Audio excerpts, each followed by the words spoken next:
2025 September 1న America సహా ప్రపంచం దృష్టి చైనాలోని షాంఘై నగరంపై పడింది. అందుకు కారణం ఎస్సీఓ సదస్సేం కాదు, ప్రధాని మోడీ రష్యా అధినేత పుతిన్ ఒకే కారులో ప్రయాణించడం. అక్షరాల 45 నిమిషాల పాటు ఆ కారులోనే రహస్య చర్చలు సైతం జరిపారు. పుతిన్ ఢిల్లీ పర్యటనలో కూడా సేమ్ సీన్ రిపీట్ అయింది. ప్రధాని మోడీ ప్రోటోకాల్ నిబంధనలను ఉల్లంఘించి మరీ పుతిన్ను స్వాగతించారు.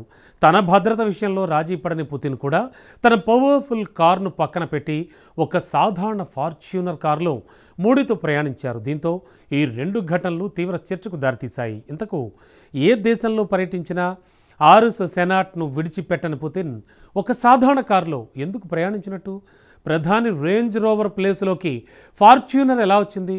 ఒకే కారులో పర్యటించడం వెనుక అసలు రహస్యం ఏంటి? Let's watch. రేంజ్ రోవర్ స్థానంలో ఫార్చ్యూనర్, ఒకే కారులో మోడీ పుతిన్.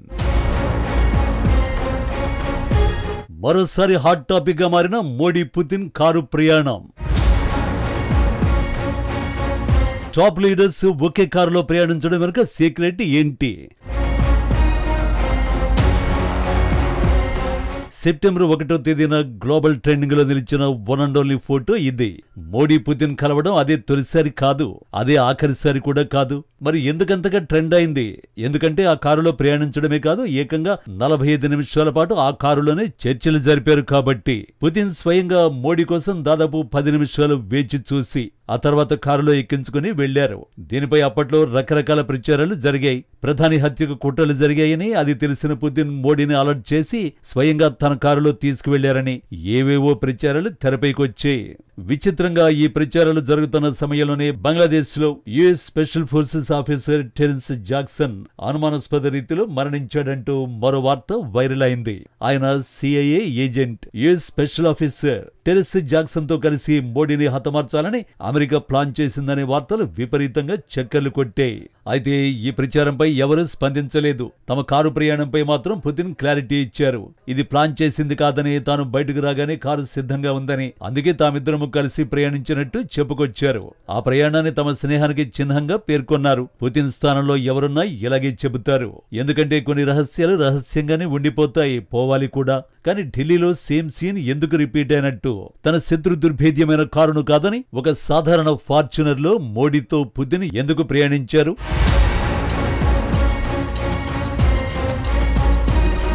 ఇద్దరు అగ్రనేతలు ప్రయాణిస్తున్న కారు పుతిన్ది కాదు, అలానే ప్రధాని మోడీది కూడా కాదు. కేవలం ఒక సాధారణ ఫార్చ్యూనర్, అది కూడా మహారాష్ట్ర నంబర్తో రిజిస్టర్ అయిన వెహికల్. ప్రధాని మోడీ ఉపయోగించే విలాసవంతమైన రేంజ్ రోవర్ కారును పక్కన పెట్టి మరి ఓ సాధారణ ఫార్చ్యూనర్ లో పుతిన్ తీసుకువెళ్లడం అందరినీ ఆశ్చర్యపరిచింది. ఇది మొదటి ట్విస్ట్ అయితే, రెండోది పుతిన్ తన పవర్ఫుల్ వాహనాన్ని పక్కన పెట్టి ఈ సాధారణ కారులో ప్రయాణించడం. పుతిన్ ఏ దేశంలో పర్యటించినా తన కారులోనే ప్రయాణిస్తారు. అంతగా ఆ కారులో ఏముంది అంటారా? చాలానే ప్రత్యేకతలు ఉన్నాయి. ఆర్ఎస్ సెనాట్ లిమౌజిన్ కారులో ప్రయాణిస్తున్నప్పుడు పుతిన్ పై ఈగ కూడా వాలదు. చిన్నపాటి మిస్సైల్ సైతం కారును ధ్వంసం చేయలేవు. ఇది కేవలం లగ్జరీ వెహికల్ మాత్రమే కాదు, చక్రాలపై కదులుతున్న పటిష్టమైన కోట. రష్యాలోనే తయారు చేసిన మోస్ట్ అడ్వాన్స్డ్ వెహికల్. ప్రపంచంలోనే అత్యధిక భద్రతా ప్రమాణాల్లో ఒకటైన VR-10 బ్యాలిస్టిక్ రక్షణ దీని సొంతం.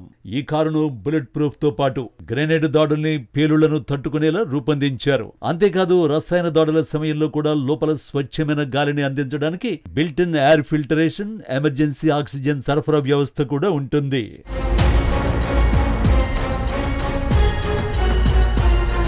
కారు అండర్ బాడీ పేలుళ్లను తట్టుకునేలా, టైర్లు దెబ్బతిన్నా కూడా పరుగు కొనసాగించేలా తయారు చేశారు. కిటికీ అద్దాలు దాదాపు 6 సెంటీమీటర్ల మందం వరకు ఉంటాయి. 4.4 litre twin turbo V8 hybrid engine తో పనిచేస్తుంది.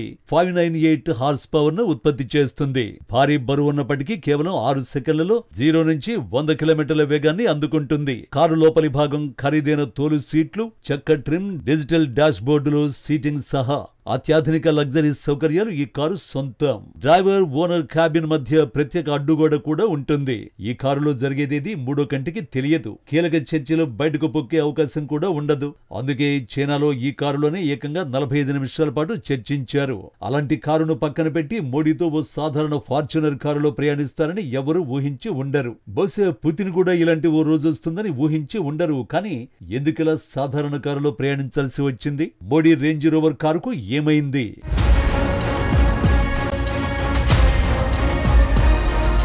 భద్రతా కారణాల కారణంగానే ఇలా సాధారణ కారులో ప్రయాణించి ఉండొచ్చనేది విశ్లేషకుల మాట. నిజానికి ప్రధాని మోడీ ప్రోటోకాల్ నిబంధనల్ని ఉల్లంఘించి స్వయంగా పాలం ఎయిర్పోర్టుకు వెళ్లి మరీ పుతిన్ కు స్వాగతం పలికారు. తనదైన శైలిలో ఆలింగనం చేసుకున్నారు. అది వారిద్దరి మైత్రి సూచన మాత్రమే కాదు, ప్రస్తుతం జియోపాలిటిక్స్ లో అమెరికాను ఏమాత్రం నమ్మదగని పరిస్థితిలో రష్యాతో స్నేహం ఇండియాకు ఎంత ప్రధానమో తెలియచెప్పే ప్రయత్నంగా విశ్లేషకులు చెబుతున్నారు. ఈ పరిణామం వారి మధ్య ఉన్న వ్యక్తిగత సాన్నిహిత్యం రెండు దేశాల మధ్యన బలమైన వ్యూహాత్మక బంధాన్ని ప్రపంచానికి చాటి చెప్పింది. తర్వాత ఎవరి కాన్వాయ్లో వాళ్లు వెళ్లిపోకుండా ఇద్దరు ఫార్చునర్ కారులో వెళ్లారు. ప్రోటోకాల్ ను పక్కన పెట్టి ఒకే కారులో వెళ్లడం ద్వారా రష్యా భారత్ బంధం ఎంత బలంగా ఉందో ప్రపంచ దేశాలకు స్ట్రాంగ్ మెసేజ్ పంపినట్లయింది. అంతేకాదు కీలకమైన సమాచార మార్పిడి అందులోనే జరిగిపోతుంది.